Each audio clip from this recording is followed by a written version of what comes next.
ഒരു ജനതയുടെ മുഴുവൻ വിശ്വാസത്തിൻ്റെയും അതിൽ നിന്നുരുത്തിരിഞ്ഞ പ്രത്യാശയുടെയും ഉത്തരമായിരുന്നു ക്രിസ്മസ്. നമ്മുടെ ജീവിതത്തിൽ അടിയുറച്ച വിശ്വാസവും പ്രത്യാശയും ഉണ്ടെങ്കിൽ അത് നമ്മുടെ ജീവിതത്തെ ആകെ മാറ്റിമറിക്കും എന്ന കാര്യത്തിൽ യാതൊരു സംശയവും വേണ്ട. വിശ്വപ്രസിദ്ധനായ ഒ ഹെൻറിയുടെ പ്രശസ്തമായ കഥയാണ് അവസാനത്തെ ഇല അഥവാ ലാസ്റ്റ് ലീഫ്. അതിൽ നമ്മൾ കാണുന്നത് ചിത്രകാരികളും അടുത്ത സുഹൃത്തുക്കളുമായ ജോൺ സി സ്യൂ എന്നിവരെയാണ്. ഇവർ രണ്ടുപേരും ഒരു പഴയ വീടിൻ്റെ 3ാമത്തെ നിലയിലാണ് വാടകയ്ക്ക് താമസിക്കുന്നത്.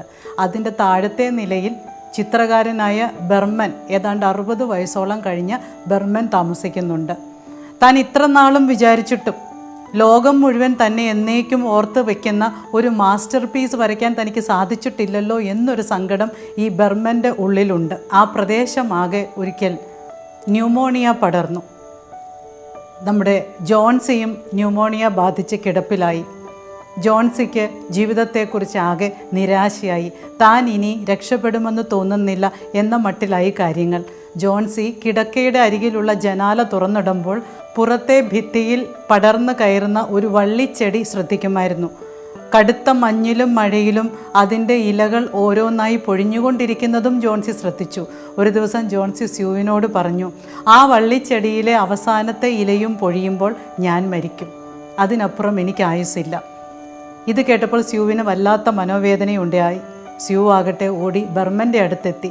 ബെർമനോട് പറയുകയാണ്, പുറത്തെ മതിലിലൂടെ വളരുന്ന ആ വള്ളിച്ചെടി ഉണ്ടല്ലോ, അതിൻ്റെ അവസാനത്തെ ഇലയുടെ സ്ഥാനത്ത് ഒരു ഇല വരച്ചു ചേർക്കാമോ? ബെർമൻ ഈ ആശയം വിചിത്രമായി തോന്നിയെങ്കിലും അന്ന് രാത്രി തന്നെ ഒരു ഏണി ചാരി വെച്ച ഭിത്തിയിൽ കയറി കടുത്ത മഞ്ഞിനെയും മഴയെയും ഒന്നും വകവയ്ക്കാതെ ബെർമൻ ഒറിജിനലിനെ വെല്ലുന്ന ഒരു ഇല അവിടെ വരച്ചു ചേർക്കുകയാണ്. പിറ്റേന്ന് രാവിലെ ജോൺസി ജനാല തുറന്നിട്ട് നോക്കുകയാണ്. കാരണം തലേ ദിവസം നല്ല മഴയുണ്ടായിരുന്നു. അവസാനത്തെ ഇലയും പൊഴിഞ്ഞു പോയോ എന്നറിയണമല്ലോ. പക്ഷെ ജോൺസിയെ അത്ഭുതപ്പെടുത്തിക്കൊണ്ട് ആ വള്ളിച്ചെടിയിലെ അവസാനത്തെ ഇല അവിടെ നിൽപ്പുണ്ട്. വീശിയടിച്ച ശീതക്കാറ്റിലോ പെയ്ത മഴയിലോ ഒന്നും ആ ഇല പൊഴിഞ്ഞു പോയിട്ടില്ല. ജോൺസിക്ക് പ്രത്യാശ തോന്നി. കാരണം ആ ഇല പൊഴിഞ്ഞില്ലെങ്കിൽ തനിക്കും ഇനി ജീവിതത്തിലേക്ക് തിരികെ വരാൻ സാധിക്കും എന്ന് പ്രത്യാശയായി ജോൺസിയുടെ ഉള്ളിൽ. നല്ല പ്രത്യാശയോടെ ഭക്ഷണവും മരുന്നും ഒക്കെ കഴിച്ച് ജോൺസി ജീവിതത്തിലേക്ക്, ആരോഗ്യത്തിലേക്ക് പതുക്കെ വരാൻ തുടങ്ങി. പക്ഷേ ജോൺസിക്ക് വേണ്ടി അവസാനത്തെ ഇല ആ വള്ളിച്ചെടിയിൽ വരച്ചു ചേർക്കാൻ വേണ്ടി ഒരു രാത്രിയിലെ മുഴുവൻ മഞ്ഞും മഴയും കൊണ്ട നമ്മുടെ പാവം ബെർമൻ ഉണ്ടല്ലോ, ന്യൂമോണിയ ബാധിച്ച് ഏതാനും ദിവസത്തിനകം മരിക്കുകയാണ്. അദ്ദേഹത്തെ എന്നും ഓർമ്മിക്കത്തക്ക വിധം അവസാനത്തെ ഇല അവിടെ ഒരു മാസ്റ്റർ പീസായി തന്നെ നിലകൊള്ളുന്നുണ്ടായിരുന്നു. പ്രിയമുള്ളവരെ, ഈ കഥയുടെ ആശയം നമുക്ക് ക്രിസ്മസിൻ്റെ സന്ദർഭവുമായി ബന്ധപ്പെടുത്താമെന്ന് തോന്നുന്നു. നമ്മുടെ ജീവിതത്തിൽ പ്രതിസന്ധികൾ, വെല്ലുവിളികൾ ഒക്കെ ഏറെ ഉണ്ടാകാറുണ്ട്. ചിലപ്പോൾ അത് പരാജയങ്ങളാവാം, രോഗങ്ങളാവാം, കടബാധ്യതകളാവാം, ഉറ്റവരുടെ വേർപിരിയലുകളാവാം. പക്ഷേ ഈ പ്രതിസന്ധികളിലൊക്കെ നാം പ്രത്യാശ കൈവിടാതെ പ്രാർത്ഥിക്കുക തന്നെ വേണം. നമ്മുടെ പ്രതിസന്ധികളുടെ സമയത്ത്, ദുഃഖങ്ങളുടെ സമയത്തൊക്കെ ദൈവം നമ്മുടെ അടുത്തേക്ക് വരുന്നുണ്ട്. നാം അങ്ങോട്ട് ചെല്ലുന്നതിലും കൂടുതൽ ദൈവം നമ്മെ ഇങ്ങോട്ട് തിരക്കി വരാറാണ് പതിവ്. പക്ഷേ ദൈവം നമ്മുടെ അടുത്തേക്ക് വരുന്നത് നാം തിരിച്ചറിയുന്നില്ല എന്നു മാത്രം. നിശബ്ദമായ കാലടികളോടെയാണ് ദൈവം നമ്മുടെ അടുത്തേക്ക് വരുന്നത്. ചുരുക്കത്തിൽ നാം ആവശ്യപ്പെടാത്തപ്പോഴും ദൈവം നമ്മെ സ്നേഹിച്ചുകൊണ്ടേയിരിക്കുന്നു.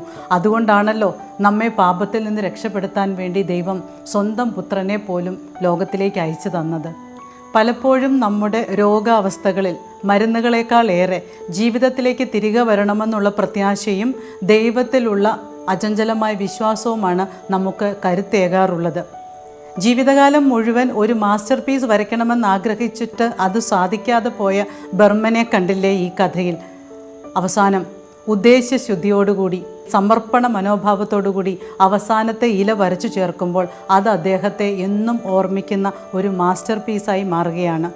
നമുക്ക് ഇരുട്ടിലൂടെ നടക്കേണ്ടി വന്നാലും പിന്നാലെ വരുന്നവർക്ക് വെളിച്ചം ലഭിക്കണമേ എന്നതായിരിക്കണം നമ്മുടെ മനസ്സിൻ്റെ ധൈര്യം. താൻ മരിക്കേണ്ടി വന്നാലും തൻ്റെ ചുറ്റുമുള്ളവർക്ക് പാപമോചനവും നിത്യമായ ജീവിതവും ലഭിക്കണമെന്നുള്ള ക്രിസ്തുവിൻ്റെ പ്രാർത്ഥനയല്ലേ ക്രിസ്മസ്.